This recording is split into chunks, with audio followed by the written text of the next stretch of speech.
Hello friends, welcome to civil accord. And जैसा कि हम West Bengal public service commission civil engineering previous papers में 2016 का paper discuss कर रहे थे, तो आज हमारा पार्ट 4 होगा। इससे पहले मैंने ऑलरेडी 3 पार्ट्स अपलोड कर दिए, 1, 2 एंड 3, जिनका लिंक आपको डिस्क्रिप्शन में मिल जाएगा, तो आप जाके उन्हें पहले देख सकते हैं। और जो लोग पहले से देख चुके हैं तो वो इस पार्ट को कंटिन्यू करिए।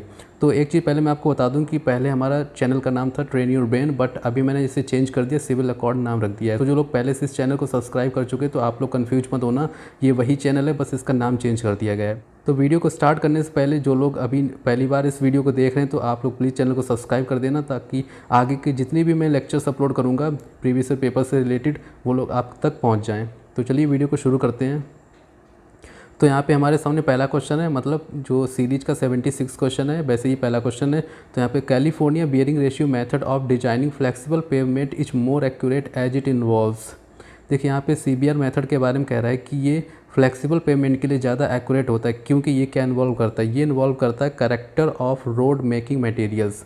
जो हमारे पास रोड मेकिंग मटेरियल्स होते हैं उनके करेक्टर को इन्वॉल्व करता है, इसलिए क्या ज़्यादा कैसा होता है, एक्यूरेट होता है। तो देखिए यहाँ पे जो CBR मेथड यूज होता है बेसिकली हमारे किसके लिए आता है, थिकनेस को कैलकुलेट करने के लिए होता है। जो हमारे पास रोड की पेवमेंट है, सपोज ये यहाँ पे टोटल 4 लेयर्स होती हैं इस तरह से, तो इन लेयर्स की थिकनेस को कैलकुलेट करने के लिए CBR मेथड यूज होता है। तो यहाँ पे जो पर्टिकुलर एक लेयर में जो भी मटेरियल यूज होगा उसके बारे में ये बताता है उसकी थिकनेस कितनी होगी। तो इसीलिए यहाँ पे इसका जो आंसर है character of road making material. अब देखिए यहाँ पे इसका एक ड्रॉबैक भी होता है। ड्रॉबैक क्या है यहाँ पे, वो ये है कि आपका जो भी मटेरियल यहाँ पे यूज हो रहा है उसकी क्वालिटी को ये नहीं बताता है, क्योंकि यहाँ पे टोटल थिकनेस को कैलकुलेट करके देता है। अब थिकनेस में आपके पास सपोज कोई एग्रीगेट है या फिर कोई कुछ भी मटेरियल है तो वो आपको उतनी थिकनेस में यूज करना है, बट उस मटेरियल की जो क्वालिटी है वो क्या होनी चाहिए वो इसके बारे में ये कुछ नहीं बताता है। तो ये इसका एक ड्रॉबैक है। अब यहाँ पे देखिए CBR मेथड के बारे में अगर थोड़ा सा एक्स्ट्रा बताएं तो यहाँ पे जो थिकनेस का फॉर्मूला निकल के आता है वो होता है ये वाला।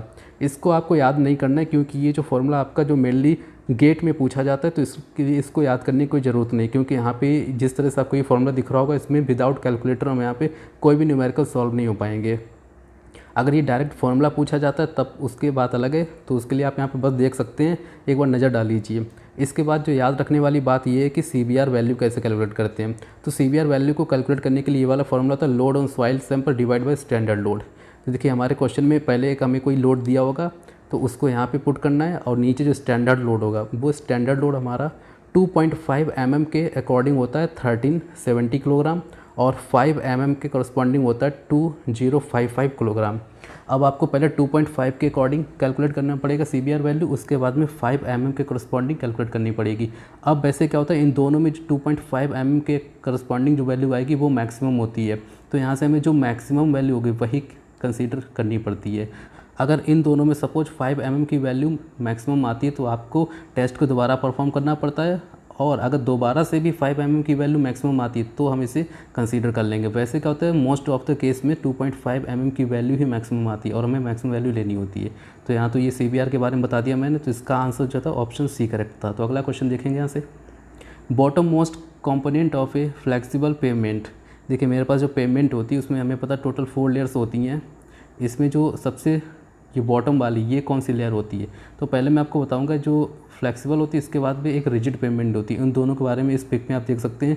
सबसे पहले फ्लेक्सिबल की अगर बात करें तो सबसे पहले होता है सबग्रेड, फिर उसके बाद होता है सब बेस कोर्स, फिर होता है बेस कोर्स और होता है सरफेस कोर्स। तो यहाँ पे टोटल 4 लेयर्स होती हैं। वहीं अगर मैं रिजिड पेमेंट की बात करूँ, जो कॉन्क्रीट वाली पेमेंट होती है, उसमें सबसे पहले सबग्रेड होता है नीचे, फिर होता है बेस कोर्स, उसके बाद में होता है सरफेस कोर्स। तो ये तो हो गई सारी लेयर्स के बारे में। तो इस क्वेश्चन में पूछा है फ्लेक्सिबल के लिए, तो इसका आंसर हो जाएगा सबग्रेड, क्योंकि सबसे नीचे वाली पूछी है बॉटम की। अगला क्वेश्चन देखेंगे, the maximum number of passenger car that can pass a given point on a roadway during 1 hour under the most ideal roadway and traffic conditions is called. देखिए यहाँ पे आपका पूछा गया है कि नंबर ऑफ पैसेंजर कार जो कि एक पर्टिकुलर पॉइंट से पास करेंगी 1 आवर में उस एक आइडियल कंडीशन में, तो उसे हम क्या कहते हैं। तो यहाँ पे हम ऑप्शन देखेंगे। सबसे पहला possible capacity, basic capacity, practical capacity and none of these. तो यहाँ पे हम कैपेसिटी को जानने से पहले सबसे पहले हम समझेंगे कि जो इस क्वेश्चन में दिया क्या है। सपोज मेरे पास एक रोड सेक्शन है, ठीक है, इस तरह से रोड सेक्शन है। इस पर्टिकुलर पॉइंट पे मैंने कहा कि आप यहाँ पे जाके बैठ जाइए। आप यहाँ पे जाके बैठ गए। अब मैं आपसे कहूँगा कि आपको 1 घंटे के लिए यहाँ पे बैठना है, 1 घंटे के लिए आपको बैठना, और यहाँ पे देखना है कि कितने नंबर ऑफ़ व्हीकल्स यहाँ से पास होंगे। तो आप 1 घंटे तक बैठे और आपने देखा कि सपोज यहाँ से 100 व्हीकल्स पास हुए हैं, तो आप क्या कहेंगे 1 घंटे में टोटल 100 व्हीकल यहाँ से पास हुए। तो मैं उसे कहूँगा कि ये जो वैल्यू आपने बताई है वो क्या होती है, ट्रैफिक वॉल्यूम। वो क्या होगा, ट्रैफिक वॉल्यूम होता है। ट्रैफिक वॉल्यूम मतलब क्या होता है कि 1 घंटे में जितने भी व्हीकल पास होंगे वो क्या कहें, ट्रैफिक वॉल्यूम। वैसे ये जो यूनिट है आवर की, इसके अलावा कुछ और भी यूनिट हो सकती है, मिनट भी हो सकती है, सेकंड भी हो सकती है, लेकिन जो स्टैंडर्ड यूनिट हम लेते हैं वो आवर ही लेते हैं। तो यहाँ से हम समझ आया ट्रैफिक वॉल्यूम हो गया। लेकिन अब वहीं पे मैंने आपसे कहा कि आप पूरे दिन वहाँ पे बैठेंगे, तो मैं आपसे कहूँगा कि सबसे ज़्यादा टाइम में कौन से व्हीकल्स निकले हैं। तो आप कहेंगे कि सपोज़ दोपहर 12 से लेकर 1 के बीच में सबसे ज़्यादा व्हीकल निकले हैं, सपोज़ 500 व्हीकल्स क्रॉस किए उस पर्टिकुलर पॉइंट को। तो मैं कहूँगा कि जो पूरे दिन में आपने कैलकुलेशन की है उसमें जो एक पर्टिकुलर टाइम था 12 से 1 के बीच में जो मैक्सिमम व्हीकल्स थे उसे हम क्या बोलेंगे, कैपेसिटी। तो कैपेसिटी क्या हो जाएगी, हमारी जो मैक्सिमम वॉल्यूम हो जाएगा किसी भी एक टाइम पीरियड में, क्योंकि 1-1 घंटे की हम कैलकुलेशन कर रहे हैं, तो एक ऐसा घंटा भी होगा जिसमें मैक्सिमम व्हीकल भी वहाँ से निकल के गए होंगे, तो उसे क्या बोलेंगे, कैपेसिटी। तो यहाँ पे देखिए कैपेसिटी कई तरह की होती हैं, बेसिक भी होती है, प्रैक्टिकल होती है, पॉसिबल होती है। तो उसके बारे में भी बताता हूँ यहाँ पे। सबसे पहले हम बात करेंगे बेसिक कैपेसिटी, जिसका दूसरा भी नाम होता है थ्योरेटिकल कैपेसिटी होता है। ये होती है हमारी मोस्ट आइडियल कंडीशन में। आइडियल कंडीशन मतलब जो हमारा जो रोडवे है सेक्शन है हमारा वो फ्री है एकदम, उसमें कोई भी कंजेशन नहीं है, कोई भी रुकावट नहीं आ रही, हम फ्रीली मूवमेंट कर रहे हैं। इसके अलावा जो वेलोसिटी है, जो हमारे व्हीकल की वेलोसिटी होगी वो भी हम अपनी मर्ज़ी से कुछ भी ले सकते हैं। तो ऐसी कंडीशन को बोलेंगे आइडियल कंडीशन। तो आइडियल कंडीशन में जो भी कैपेसिटी निकल के आएगी, मतलब जो भी ट्रैफिक वॉल्यूम निकल के आएगा, देखा जाए तो वॉल्यूम ही है ये चीज़, कैपेसिटी जो वो वॉल्यूम का ही पार्ट है। तो जो भी वॉल्यूम निकल के आएगा या फिर जो कैपेसिटी निकल के आएगी उसी का हम बोलेंगे बेसिक कैपेसिटी। वहीं दूसरी बात आती है पॉसिबल कैपेसिटी। तो पॉसिबल कैपेसिटी में क्या होता है, जो इसकी वैल्यू होती है वो 0 से बेसिक कैपेसिटी के बीच में लाई करती है। 0 से लेके बेसिक कैपेसिटी, जो पहली वाली कैपेसिटी हमने देखी उसके बीच में लाई करती है। मतलब यहाँ पे कोई आइडियल कंडीशन नहीं लेके चल रहे हैं, यहाँ पे आपकी जो कैपेसिटी है वो 0 भी हो सकती है, मीडियम हो सकती है, मैक्सिमम हो सकती है। तो ये वेरी करती है 0 से बेसिक कैपेसिटी में। फिर लास्ट आती है प्रैक्टिकल कैपेसिटी। तो प्रैक्टिकल क्या होती है, अंडर लो ट्रैफिक डेंसिटी। जब आपकी ट्रैफिक डेंसिटी लो होगी उस केस में होती है प्रैक्टिकल कैपेसिटी। तो ट्रैफिक डेंसिटी क्या होती है, अभी मैंने ये रोड सेक्शन लिया था, इसमें एक पर्टिकुलर पॉइंट लिया था। अब मैं क्या कहूँगा कि आप ये रोड सेक्शन पूरा ले लो। ये रोड सेक्शन मैंने पूरा ले लिया, इस रोड सेक्शन में कितने नंबर ऑफ़ व्हीकल्स आ सकते हैं, इस तरह से मैंने नंबर ऑफ़ व्हीकल्स को यहाँ पे खड़ा किया है। तो आप ये कैलकुलेट करेंगे कितने नंबर ऑफ़ व्हीकल्स हैं एक पर्टिकुलर सेक्शन में, उसे कहते हैं ट्रैफिक डेंसिटी। तो अगर लो ट्रैफिक तो यहाँ पे अगर लो ट्रैफिक डेंसिटी है तो उस केस में जो कैपेसिटी निकल के आएगी उसे बोलेंगे प्रैक्टिकल कैपेसिटी। तो हमारे क्वेश्चन पूछा है आइडियल कंडीशन में, तो आइडियल कंडीशन में कौन सी होगी, बेसिक कैपेसिटी। ऑप्शन बी क्या हो जाएगा, करेक्ट हो जाएगा। चलिए अगला क्वेश्चन देखते हैं। Which one of the following influences the geometric design of the highways. इसमें कह रहा है कि जो ज्योमेट्रिक डिज़ाइन होती है हाईवे की उसमें कौन कौन से फैक्टर्स इफेक्ट करते हैं। ऑप्शन देखते हैं, radii of the highway curves, width of payment, parking geometries. देखिए यहाँ पे सारे ऑप्शन करेक्ट हैं। जो रेडियस होती है वो भी इन्फ्लुएंस करती है, जो पेमेंट की जो विड्थ होगी, जो विड्थ होती है वो भी इन्फ्लुएंस करेगी। इसके अलावा जो पार्किंग ज्योमेट्रीज होती हैं, पार्किंग ज्योमेट्री मतलब जो आपकी ये सपोज ये रोड सेक्शन है, यहाँ पे साइड में आपको पार्किंग करनी है, तो ये जो पार्किंग की जो डिज़ाइन होगी वो आपके पेमेंट को देखते हुए ही डिजाइनिंग की जाएगी। मतलब जो पेमेंट की विड्थ भी इसमें इंक्लूड हो जाएगी। तो जब विड्थ इंक्लूड हो रही है इसका मतलब यहाँ पे पार्किंग ज्योमेट्रीज भी इसे इन्फ्लुएंस करेंगे। तो सारे ऑप्शन करेक्ट हो जाएंगे। इसके अलावा जो मेन कंट्रोलिंग ज्योमेट्रीज होती हैं वो यहाँ पे ये होती हैं। देखिए आप देख सकते हैं, road user characteristics, vehicular characteristics, safety, environment, economy, topography, functional classification, traffic volume, design speed.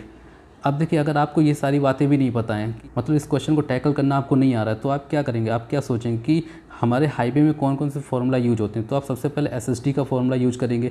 SST का होता है VT + V² / 2GF। यहाँ पे देखिए आपका रेडियस वगैरह कुछ भी इंक्लूड नहीं हो रहा, तो इसको आप हटाइए। दूसरा फार्मूला क्या होता है, E + F, जो कि क्या होता है सुपर एलिवेशन का V² / 127R। अब जब ये वाला फार्मूला यूज हो रहा है इसमें रेडियस आ रही है, इसका मतलब रेडियस इन्फ्लुएंस करेगी, तो ऑप्शन वैसे करेक्ट हो जाएगा। इसके बाद में अगला फार्मूला आता है आपका जो लेंथ ऑफ ट्रांजिशन कर्व हम यूज करते हैं। लेंथ ऑफ ट्रांजिशन कर्व का जो फार्मूला होता है उसमें आपकी जो विड्थ होती है, विड्थ इंक्लूड होती है, विड्थ को हम कंसीडर करते हैं, या फिर आप कह सकते हैं जो हम एक्स्ट्रा वाइडनिंग यूज करते हैं उसमें भी विड्थ को कंसीडर करते हैं, तो वहाँ से विड्थ भी यहाँ पे आ जाएगी। और पार्किंग तो डिपेंड कर ही रही विड्थ पे, तो इसलिए सारे ऑप्शन करेक्ट हो जाएंगे। तो अब यहाँ से अगला क्वेश्चन देखेंगे। If V is speed in km/h and R is radius of curve, the super elevation E is equal to। देखिए यहाँ पे सुपर एलिवेशन का फॉर्मूला पूछ रहा है, तो हमें पता है सुपर एलिवेशन का फॉर्मूला होता है E+F = V² divide by 127R, ये फॉर्मूला होता है। लेकिन तो यहाँ पे देखिए जो हमारी V है वेलोसिटी, ये कैसी है, कैपिटल है, किलोमीटर पर आवर में। लेकिन यहाँ पे कोई सा भी फॉर्मूला है जो कि इससे मैच नहीं हो रहा है। तो जब इससे मैच नहीं हो रहा है तो हमारे पास एक और फॉर्मूला होता है E = V² divide by 225R। अब ये दो फार्मूला होते हैं, ये वाला फार्मूला कब यूज होता है और वो वाला। तो जो पहले वाला फार्मूला था वो आपके नॉर्मल स्पीड की कंडीशन में यूज होता है और ये वाला होता है डिजाइन स्पीड में। तो यहाँ पे ये वाला फार्मूला मैच हो रहा है, इसका मतलब ऑप्शन बी करेक्ट हो जाएगा। देखिए मैं फिर से बता रहा हूँ, जो पहला वाला फार्मूला था वो आपकी नॉर्मल कंडीशन में यूज होता है और ये दूसरा वाला जब आपको क्वेश्चन में डिजाइन स्पीड दिया हो। अगर क्वेश्चन में आपको डिजाइन स्पीड दिया हो तो उस कंडीशन में अगर सुपर एलिवेशन कैलकुलेट कराए तो आपको ये वाला फार्मूला यूज करना पड़ेगा। अगला क्वेश्चन देखेंगे। The extra widening of pavements recommended by Indian road congress for hill roads having radius 150 metres each. देखिए यहाँ पे एक्स्ट्रा वाइडनिंग के बारे में पूछ रहा है, तो आपको मैं यहाँ पे दिखाता हूँ। यहाँ पे देखिए आपकी रेडियस दी हुई है 20, 20 से 40, 40 से 60, 60 से 100, 100 से 300 और 300 से ऊपर। तो आप देख सकते हैं हमारे जो क्वेश्चन है इसमें क्या दिया हुआ है, हिल रोड।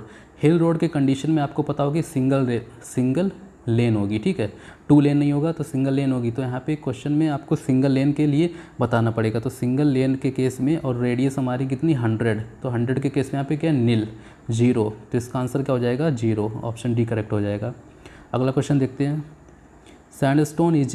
सैंडस्टोन क्या है, एक सेडिमेंट्री रॉक, एक्वस रॉक या सिलिसियस रॉक। तो यहाँ पे देखिए सारे ऑप्शन करेक्ट हैं, ऑप्शन डी होगा। सेडिमेंट्री रॉक भी होती है, एक्वस भी होती है, सिलिसियस भी होती है। तो सेडिमेंट्री रॉक क्या होती है, जो आपके वेदरिंग एक्शन से बनती है। वेदरिंग एक्शन से जो बनती है, सपोज हमारे पास एक माउंटेन है, ठीक है, यहाँ पे कुछ जो रिवर वगैरह इस तरह से बह के आती हैं, तो साथ में ये पार्टिकल्स को तोड़ के अपने साथ में लेके आएंगी और आगे जाके यहाँ पे डिपॉजिट हो जाएंगे।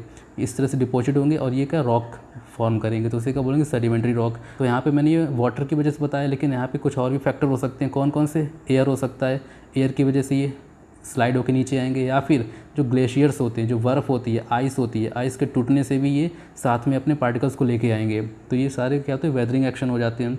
तो यहाँ पे जो एक्वस रॉक होगी, एक्वस एक वाटर का ही पार्ट होता है, जो वाटर की वजह से सेडिमेंटेशन होगी उसे हम एक्वस रॉक बोलेंगे। और जो सिलिसियस रॉक क्या होती है, जिसमें सिलिका की क्वांटिटी सबसे ज़्यादा होती है, वो होती है सिलिसियस। तो यहाँ पे ऑप्शन क्या होगा, ऑप्शन डी करेक्ट होगा, ऑल ऑफ द अबव। अब इसके बाद में अगर मैं रॉक के बारे में थोड़ा सा बताऊं, तो यहाँ पे रॉक जो होते हैं बेसिकली 3 तरह से कैटेगराइज होती है, जियोलॉजिकल, फिजिकल और केमिकल। तो जियोलॉजिकल में आपके यहाँ पे अलग से क्लासिफिकेशन है, पहले है इग्नियस, फिर है सेडिमेंट्री, फिर है मेटामॉर्फिक। तो सेडिमेंट्री में 3 तरह से क्लासिफिकेशन होता है, मैकेनिकल, केमिकल और ऑर्गेनिक। भाई अगर मैं बात करूँ फिजिकल क्लासिफिकेशन का, तो फिजिकल में स्ट्रेटिफाइड होती है, अनस्ट्रेटिफाइड होती है, और केमिकल क्लासिफिकेशन में कैल्सेरियस, आर्गिलेसिस, सिलिसियस, इतने तरह से क्लासिफिकेशन होता है। तो आप चाहो तो इस पूरे चार्ट को याद कर सकते हो, काफ़ी ज़्यादा इंपॉर्टेंट है ये। तो यहाँ से अगला क्वेश्चन देखेंगे। Which of the following cements contains maximum percentage of die calcium silicate. कह रहा है कि सीमेंट में, जिस सीमेंट में डाई कैल्शियम सिलिकेट सबसे ज़्यादा होती है उसे क्या बोलते हैं। देखिए सबसे पहले जानेंगे डाई कैल्शियम सिलिकेट मतलब C2S, डाई कैल्शियम सिलिकेट। ये क्या करता है, ये आपकी अर्ली स्ट्रेंथ बिल्कुल नहीं देता है, ये लॉन्ग टर्म के लिए होता है, लॉन्ग टर्म स्ट्रेंथ देता है। लॉन्ग टर्म मतलब सपोज हमें एक डैम बनाना है, डैम हमें एक लंबे समय के लिए बनाना है, तो जैसे जैसे टाइम पीरियड बढ़ेगा वैसे वैसे हमारी स्ट्रेंथ भी बढ़ेगी। तो अगर हमें लंबे टाइम के लिए कोई भी कंस्ट्रक्शन करना है तो वहाँ पे हम C2S की क्वांटिटी को ज़्यादा करेंगे। अब देखिए एक होता है C2S, दूसरा होता है C3S। C3S क्या करता है, आपकी अर्ली स्ट्रेंथ देता है। अब देखिए स्टार्टिंग में अगर मैं स्ट्रेंथ जल्दी मिल जा रही है, इसका मतलब वहाँ पे हाइड्रेशन जल्दी हो जाएगा। हाइड्रेशन क्यों होता है, हाइड्रेशन होता है आपकी स्ट्रेंथ को गेन करने के लिए। जब यहाँ पे जो हमारे कॉम्पोजिशंस होती हैं सीमेंट में और वाटर के बीच में जो रिएक्शन होती हैं, तो वहाँ से क्या होता है, हमें स्ट्रेंथ मिलती है। और जो रिएक्शन होती है इस पूरे प्रोसेस को बोलते हैं हाइड्रेशन। तो अगर C3S की क्वांटिटी ज़्यादा होगी तो वहाँ पे हाइड्रेशन ज़्यादा होगा, स्टार्टिंग जल्दी हाइड्रेशन होगा। अगर हाइड्रेशन ज़्यादा होगा वहाँ पे क्या होगा, हीट निकलती है। मतलब जो हाइड्रेशन होता है एक एक्सोथर्मिक रिएक्शन होती है जिसमें हीट बाहर निकलती है, ठीक है। C3S में हीट जल्दी निकलेगी।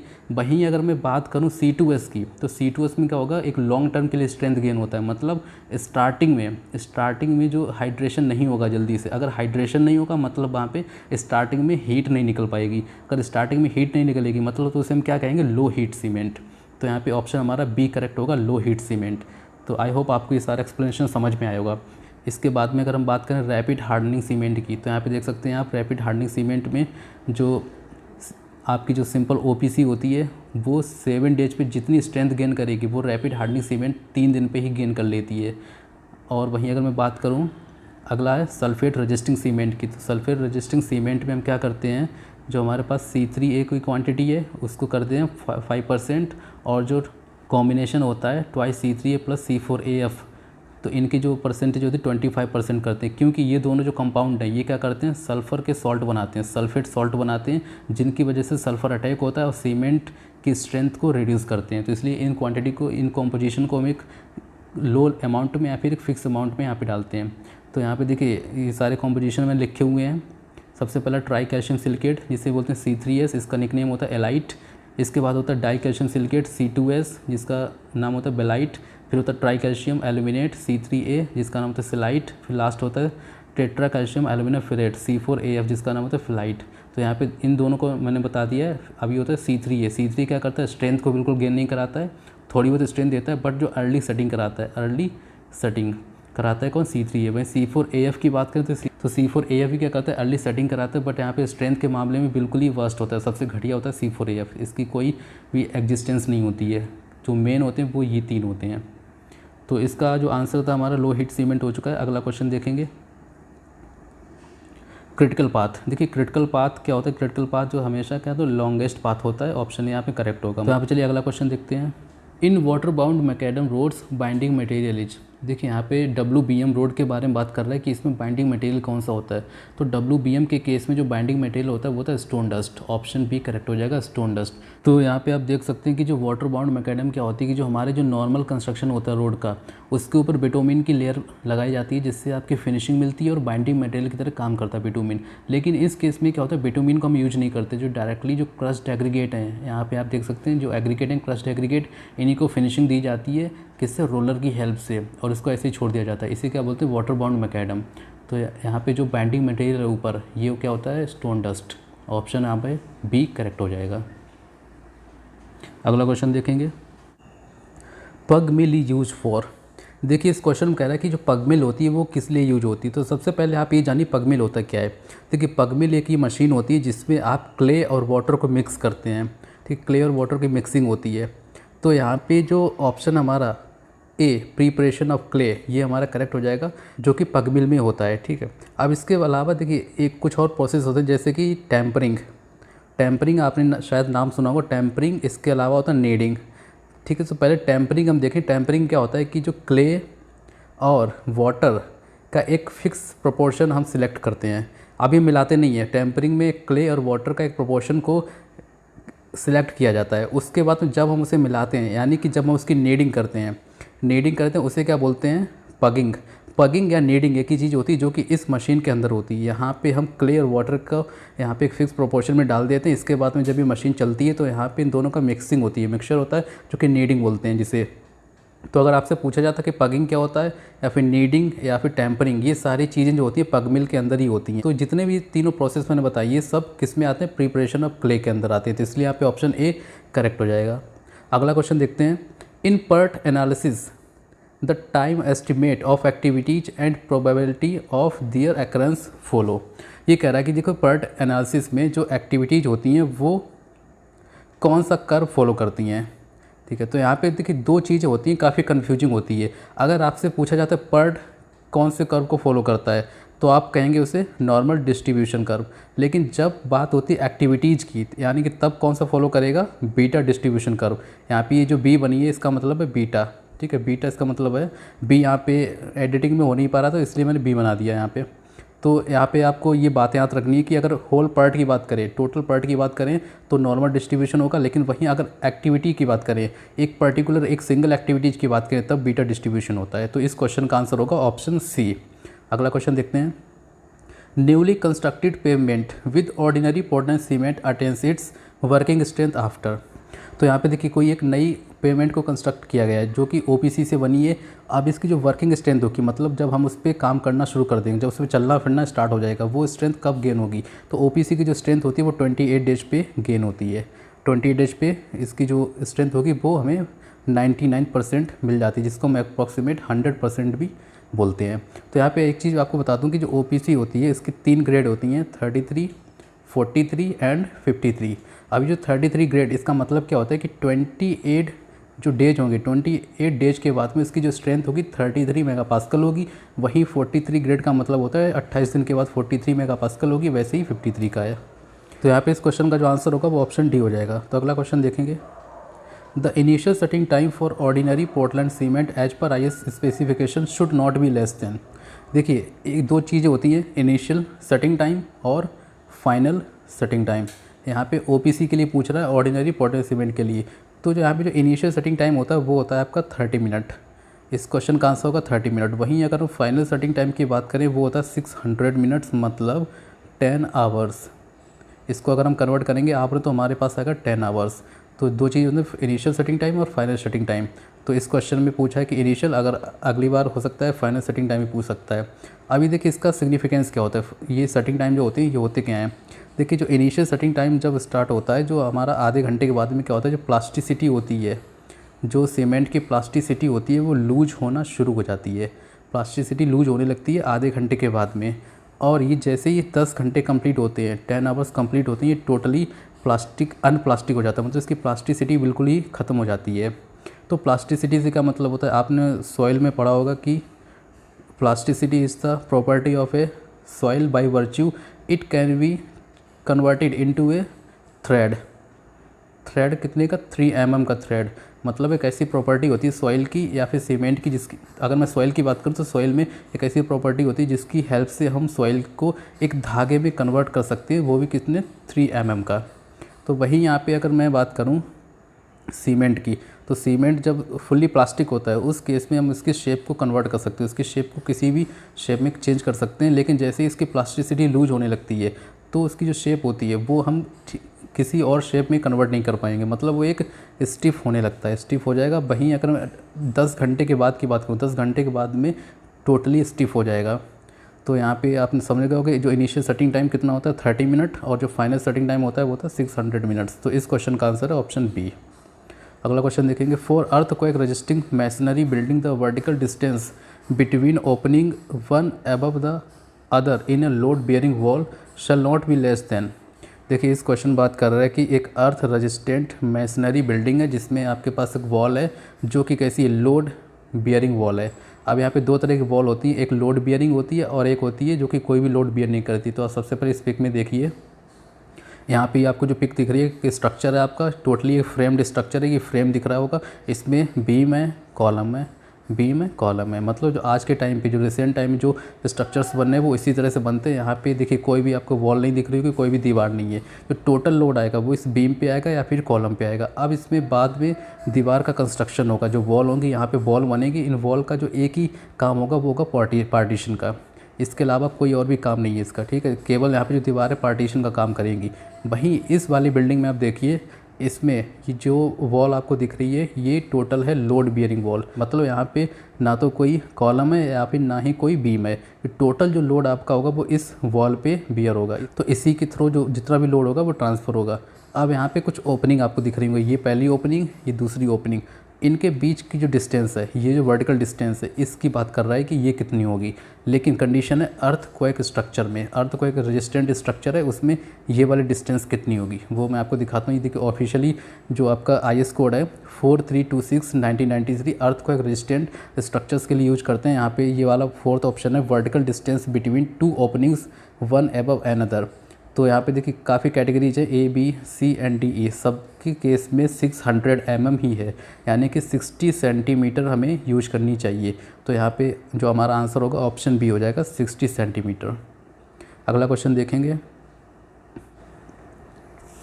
Maximum super elevation on hill roads should not exceed. Hill road के केस में जो मैक्सिमम सुपर एलिवेशन होता है वो कितने से ज़्यादा नहीं होनी चाहिए, वो होगा 10% से ज़्यादा नहीं होना चाहिए। इसके अलावा मैं बात करूँ अगर प्लेन टेरेन की, प्लेन टेरेन में होता है आपका 7% और जो अर्बन एरिया होता है उसमें होता है 4%। देखिए परसेंट में लिख सकते हैं या फिर इसे कन्वर्ट कर सकते हैं 0.04 में, ठीक है, दोनों एक ही चीज़ है। तो यहाँ पे जो क्वेश्चन पूछा हिली एरिया के लिए, तो हिली एरिया के लिए 10% हो जाएगा, ऑप्शन डी करेक्ट। अगला क्वेश्चन देखेंगे। तो इस क्वेश्चन में कह रहा है the cost slope is defined as, देखिए यहाँ पे एक सिंपल सा फॉर्मूला होता है कॉस्ट स्लोप का, जो कि आपको याद रखना है। ये क्वेश्चन काफ़ी बार ये आया हुआ है, जो कि एक एस्टिमेशन का हम क्वेश्चन कह सकते हैं, या फिर हम कह सकते हैं जो सीपीएम पार्ट में क्रैशिंग वाला जो टॉपिक होता है वहाँ से ये क्वेश्चन बनता है। तो यहाँ पे इसका जो सिंपल सा फॉर्मूला होता है crash cost minus normal cost divide by normal time minus crash time. यहाँ पे आपको याद रखना है कि ऊपर क्या आएगा, कॉस्ट आएगा, नीचे टाइम आएगा, इस साइड में क्रैश, इस साइड में क्रैश, और ये यहाँ पे नॉर्मल, यहाँ पे नॉर्मल। इस तरह से आप इसे याद रख सकते हैं। देखिए अभी क्या हुआ है, यहाँ पे आपको फॉर्मूला पूछा गया, लेकिन इस बार इससे न्यूमेरिकल आने के काफ़ी ज़्यादा चांसेस हैं, तो इसको आप अच्छे से याद कर लो इस फॉर्मूला को, या फिर कहीं पे लिख लो। अगला क्वेश्चन देखेंगे, number of bricks required for 1 cubic metre of brick masonry. 1 cubic metre मुझे ब्रिक मैसनरी बनानी है इस तरह से, तो उसमें कितनी नंबर ऑफ ब्रिक्स इसमें आएंगी वो हमें बतानी है। तो देखिए पहले मैं आपको बता दूँ, यहाँ पे टोटल जो आंसर होगा आपका 500 होगा। अब ये कैसे होगा वो यहाँ पे बताता हूँ।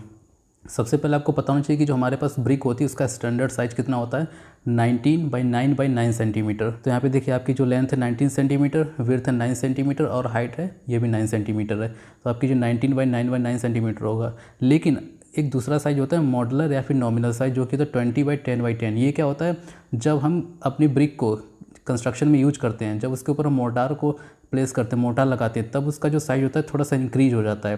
कितना होता है, 1 सेंटीमीटर वहाँ पे इंक्रीमेंट होता है हर एक साइड में। तो ये हमारा जो फाइनल साइज निकल के आता है 20 बाई 10 बाई 10 सेंटीमीटर। अब हमारी जो हमारी कैलकुलेशन है उसमें हम कौन सा साइज यूज करेंगे। देखिए यहाँ पे कह रहा है कि ब्रिक मैसनरी, मतलब मैसनरी जहाँ पे हम कंस्ट्रक्शन करेंगे, और कंस्ट्रक्शन में पता है मोर्टार की रिक्वायरमेंट होगी, सीमेंट पेस्ट की रिक्वायरमेंट होगी। तो यानी कि जो हम एक क्यूब बनाने वाले हैं, इस तरह से क्यूब बनाएंगे। देखिए रफ डायग्राम है मेरे पास, ये जो क्यूब बनाएंगे इसमें हम क्या करेंगे, सीमेंट का भी यूज करेंगे। तो हमारा जो साइज निकल आएगा वो होगा 20 बाई 10 बाई 10। इस साइज को कंसीडर करके हम कैलकुलेशन करेंगे। तो यहाँ पे देखिए जो टोटल वॉल्यूम निकल के आएगा एक ब्रिक का जो वॉल्यूम आएगा वो आएगा 20 इंटू 10 इंटू 10 सेंटीमीटर क्यूब में। अब इसको कन्वर्ट करेंगे मीटर क्यूब में, तो हमें क्या करना पड़ेगा, 10⁻⁻6 से मल्टीप्लाई करना पड़ेगा इसमें, क्योंकि 1 सेंटीमीटर इक्वल टू होता है 10⁻⁻2 मीटर। तो यहाँ पे ये 20 10 इंटू 10 ये हो जाएगा 2000 इंटू 10⁻⁻6 मीटर क्यूब। इसके अलावा जो टोटल वॉल्यूम हमारे पास है वो है 1 मीटर क्यूब। तो नंबर ऑफ ब्रिक्स निकालने के लिए क्या करना पड़ेगा, 1 डिवाइड बाई दिस, एक ब्रिक का वॉल्यूम, तो इक्वल हमारा फाइनल निकल जाएगा 500। तो यहाँ से आंसर कितना हो जाएगा, ऑप्शन सी करेक्ट हो जाएगा। अगला क्वेश्चन देखते हैं, to compensate the loss of tractive force of vehicles along curves of radius R the percentage reduction of gradient. देखिए इस क्वेश्चन कह रहा है परसेंटेज रिडक्शन ऑफ ग्रेडियंट, मतलब ग्रेड कंपनसेशन की बात कर रहा है, ग्रेड कंपनसेशन की बात कर रहा है। तो ग्रेड कंपनसेशन का हमारे पास फॉर्मूला होता है 30 + r डिवाइड बाई आर, या फिर 75 divide by R in percentage. अब इन दोनों में से जो भी मिनिमम वैल्यू निकल के आएगी उसी को हमें कंसीडर करना पड़ेगा। सपोज यहाँ से आ रही है 5%, यहाँ से आती है 6%, तो हमारी जो वैल्यू हमें लेनी पड़ेगी 5%। कौन सी 5% लेंगे। अगर वहीं यहाँ से आ रही है सपोज 4% और यहाँ से आ रही है 3%, तो हमें कौन सी लेनी पड़ेगी, 3%।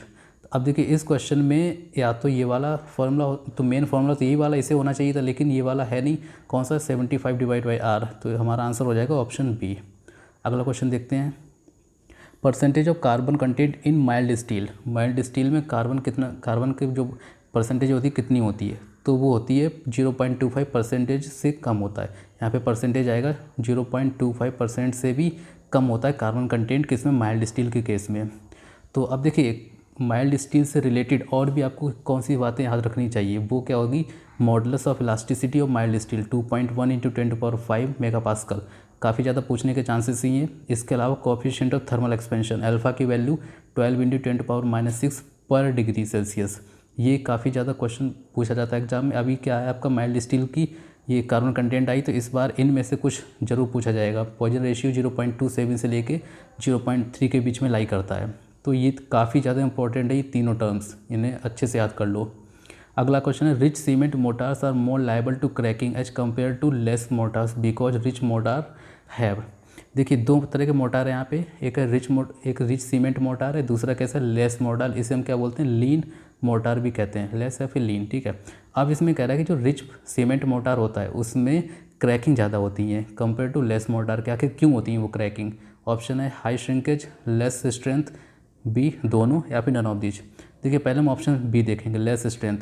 हमें पता है कि जो रिच सीमेंट मोटार है, अगर सीमेंट की क्वांटिटी ज़्यादा है इसका मतलब वहाँ पे स्ट्रेंथ काफ़ी ज़्यादा होने वाली है, स्ट्रेंथ काफ़ी ज़्यादा होगी। इसका मतलब जो ये बी ऑप्शन है ये तो वैसे ही रॉन्ग हो गया, कि इसमें बोल रहा है कि लेस स्ट्रेंथ, ये तो वैसे ही रॉन्ग हो गया। बचा कौन सा, हाई श्रिंकेज और नन ऑफ दीज, क्योंकि ये वाला भी रॉन्ग हो जाएगा। एक रॉन्ग हुआ, इसका मतलब सी वाला भी इनकरेक्ट हो जाएगा। बचा कौन सा, हाई श्रिंकेज और नन ऑफ दीज।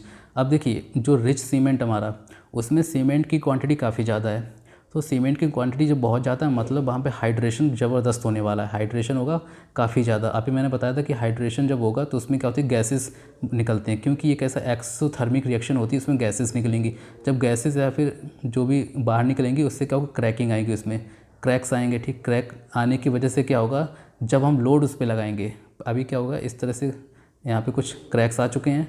अब जब मैं इस पर लोड लगाऊंगा, इस तरह से मैं लोड लगाए, तब ये जो क्रैक्स होंगे आपस में फिल होंगे, भरना स्टार्ट होंगे, मतलब इसमें कॉम्पैक्शन होगी, जिसकी वजह से क्या, श्रिंकेज होगी। फाइनली जो अल्टीमेट हम कहेंगे यहाँ पे श्रिंकेज होगी क्रैक्स की वजह से। तो इसलिए कह सकते हैं यहाँ पे ऑप्शन ए करेक्ट होगा, हाई श्रिंकेज होती है रिच सीमेंट मोर्टार में। अगला क्वेश्चन देखते हैं, crushing strength of good building stone should be more than. एक बिल्डिंग स्टोन है, उसकी जो क्रशिंग स्ट्रेंथ है वो कितनी होनी चाहिए, मिनिमम कितनी होनी चाहिए, तो 100 मेगापास्कल मिनिमम होने चाहिए, मतलब 100 से तो ज़्यादा ही होनी चाहिए मेगापास्कल। अब इसमें आता है कि जो क्रशिंग स्ट्रेंथ क्या होती थी। क्रशिंग स्ट्रेंथ एक ऐसी प्रॉपर्टी होती है किसी भी मटेरियल की जिसमें वो लोड को बियर करता है विदाउट फ्रैक्चर, मतलब फ्रैक्चर नहीं होगा, इतना लोड हम इस पर अप्लाई कर दें कि उसमें फ्रैक्चर ना हो, उसे क्या बोलते हैं, क्रशिंग स्ट्रेंथ। तो यहाँ पे इसका आंसर क्या है, ऑप्शन बी। अगला क्वेश्चन देखते हैं, latest start of an activity is always. देखिए जो लेटेस्ट स्टार्ट होती है एक्टिविटी की वो हमेशा ग्रेटर देन और इक्वल टू होता है latest event time of preceding node. तो यहाँ पे ऑप्शन ए करेक्ट हो जाएगा। अगला क्वेश्चन देखते हैं, pick up the correct statement from the following. Braking distance V square divide by 254 F, reaction time 0.28 VT, stopping distance A and B. देखिए यहाँ पे सारे ऑप्शन करेक्ट हैं। सबसे पहले आपको पता होगा जो ब्रेकिंग डिस्टेंस का फॉर्मूला होता है we square divide by 2GF। ठीक है, यहाँ पे अभी जो ये वी है स्मॉल है, मीटर पर सेकेंड में, लेकिन जैसे मैं इसे कन्वर्ट करूँगा किलोमीटर पर आवर में तो हमारा जो एक्सप्रेशन होगा वो चेंज हो जाएगा। इसके अलावा जी की वैल्यू को भी मैं चेंज करूँगा, 9.81 डालूंगा तो हमारे जो नीचे वाला एक्सप्रेशन है वो 254 आ जाएगा। तो ये वाला ऑप्शन ए करेक्ट है। रिएक्शन टाइम क्या होता है, VT। अभी स्मॉल वी है, जब इसको मैं कैपिटल में कन्वर्ट करूँगा तो 0.28 निकल के आएगा VT। ये दोनों ऑप्शन करेक्ट हो गए। अब इन दोनों को अगर मैं कंबाइन कर दूँ तो हमारा क्या बनता है, SST। तो इसलिए ऑप्शन सी भी करेक्ट हो जाएगा। तो यहाँ पे सारे ऑप्शन करेक्ट हैं। अगला question, the ideal shape of an transition curve is. एक ट्रांजिशन कर्व की आइडियल शेप क्या होती है। देखिए किसी भी ट्रांजिशन कर्व की जो आइडियल शेप होती है वो होती है स्पाइरल। कैसी होती है, स्पाइरल होती है। और स्पाइरल का एक दूसरा नाम होता है क्या, क्लोथॉइड। तो यहाँ पे ऑप्शन ए करेक्ट हो जाएगा। देखिए क्यूबिक स्पाइरल एक दूसरी चीज़ होती है, क्यूबिक स्पाइरल और नॉर्मल स्पाइरल में काफ़ी डिफरेंस होता है। तो यहाँ पे कंफ्यूज मत होना कि ऑप्शन बी करेक्ट होगा, लेकिन यहाँ पे ऑप्शन ए करेक्ट होगा। क्लोथॉइड का एक दूसरा नाम होता है स्पाइरल।